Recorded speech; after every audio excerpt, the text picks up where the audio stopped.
और मेरे 5वें बादशाह फरमाते हैं कि एक मर्तबा इस वादी से सुलेमान गुजरे और जंग सफीन से वापसी पे इसी वादी से अली गुजरे।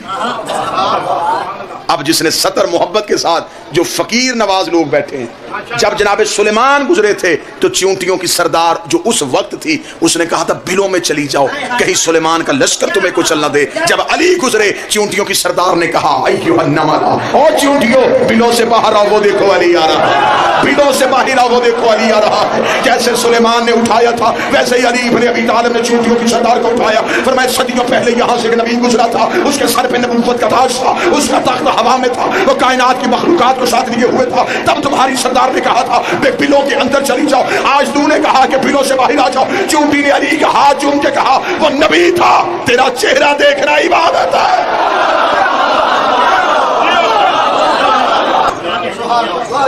अली ने फरमाया था चूंटी की पूरे साल की खुराक गंदम का एक दाना है।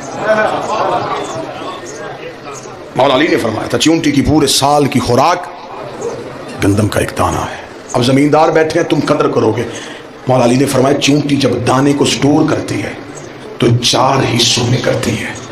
इसे खबर है 2 हिस्सों में करूंगी तो फिर पौधा उगाएगा।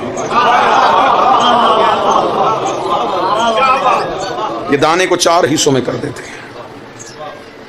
गंदम के दाने के दरमियान में एक लाइन है, अल्लाह ने बता दिया कि सारा तेरा नहीं, ये तेरे साथ किसी और का हिस्सा है। चले बात यहीं की है तो मैं यहीं पे आखिरी लफ्ज कहूं और आपको सलाम करूं। मौला फरमाते हैं कि चूंटी एक दाना 4 हिस्सों में तकसीम करके स्टोर कर लेती।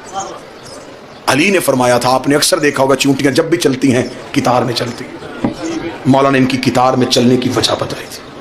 मौला फरमाते कि हर चूंटियों के कबीले में एक सरदार चूंटी होती, वो चूंटियां खुद उसे सरदार नहीं बनाती। अल्लाह हर कबीले में एक ऐसी चूंटी पैदा करता है जिसके मुंह में खास किस्म का लुआब होता है। जिस कबीले में वो चूंटी आ जाए वो उसे अपना इमाम समझती है।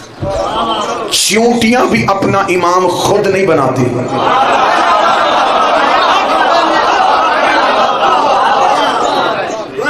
जिसके मुंह में वो लुआब होता है वो चूंटियों का इमाम। फिर वो पूरा साल दाना चुनने के लिए बाहर नहीं निकलता। जितनी कबीले की चूंटियां होती हैं उसके हिस्से का दाना उसे घर में ला के देती। चूंटियों का सरदार इमाम भी कबीले से खुम्स लेता है।